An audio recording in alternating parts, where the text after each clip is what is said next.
So, ma-share ko nga lang itong aking ginawang cake na medyo matagal nang naka-store dito sa aking cellphone. Ay, hindi pala medyo at sadya nga palang matagal na kasi year 2020 ko pa itong ginawa. Noong mga panahong iyon, hindi pa ako nagpa-vlog kaya pansin ninyo sa aking video, hindi siya nakasentro sa mismong cake. Aksidente ko nga lang itong nakita kasi naglilinis ako ng cellphone. Madalas kasing napupuno itong aking cellphone.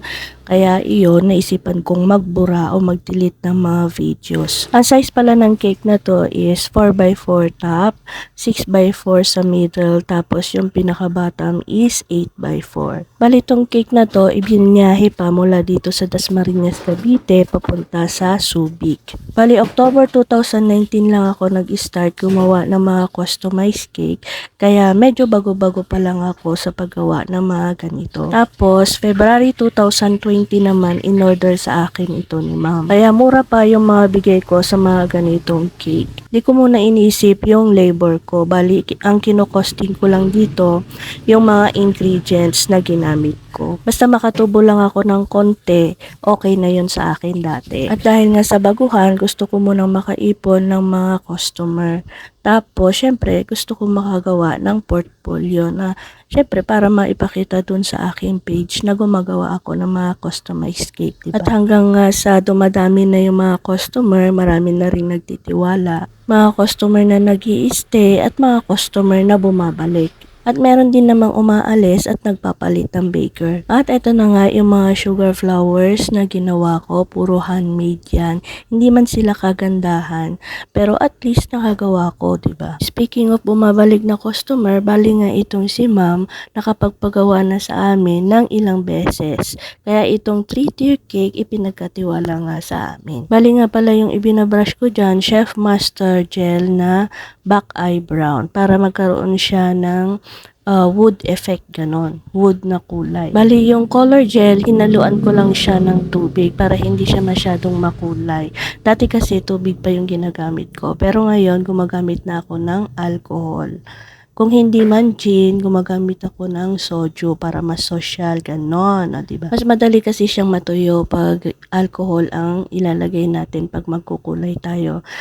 Di kagaya pag tubig, matagal siyang matuyo, matagal siyang mag-dry, gano'n. Kung itatanong ninyo kung magkakaroon siya ng lasang alcohol, sa gin, wala. Pero sa soju, meron. Kasi nga, mabango yon, may mga flavor kasi yon. At yan na nga, for the tusok tayo ng ating mga sugar flowers sa ating cake. Ang team pala ng cake, bago ko makalimutan, is Hawaiian team. Bali, itong inspo na to, nakakuha ata ni ma'am sa Pinterest. Kasi parang may nakita akong ganitong design doon noon. Madalas, doon din ako tumitingin ng mga design ng cake kasi ang gaganda ng mga design doon. Makakapili ka ng sobrang gaganda.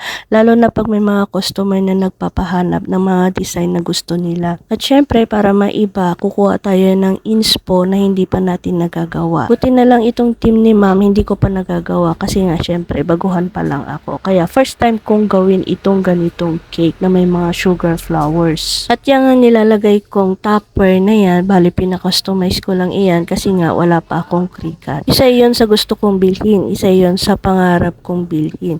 Kaso mo, pag nakakaipon ako, bigla namang nagkakaroon ng emergency. Alam nyo na, pag dumarating si Judith, hindi naman pwedeng ipasawalang bahala. Kailangan bibigyan natin siya ng pera, babayaran natin siya, ganon. Kaya madalas yung ipon ko napupornada, napupunta lang sa mga bayarin o bills. At hindi lang si Judith, may mga Jonakis pa. Syempre, anak natin yon, hanggat kaya natin. Pagbibigyan natin. Hanggat kaya ng budget, tiko, ibibigay natin. Ganon. At yan na nga, patatapos na tayo sa paglagay-lagay ng ating mga sugar flowers at syempre yung ating mga sugar leaves. At eto na nga po ang ating final output. O diba, ang ganda-ganda ng ating cake, dami ng kanyang mga sugar flowers. Nag-aabang po ulit ako ng mga magpapagawa ng ganitong cake na maraming mga sugar flowers para naman makapag-practice po ulit tayo ng ganito kasi nga diba, ang hirap gumawa ng walang bayad. Relate? At hanggang dito na lamang po ulit ang ating munting vlog. Thank you for watching.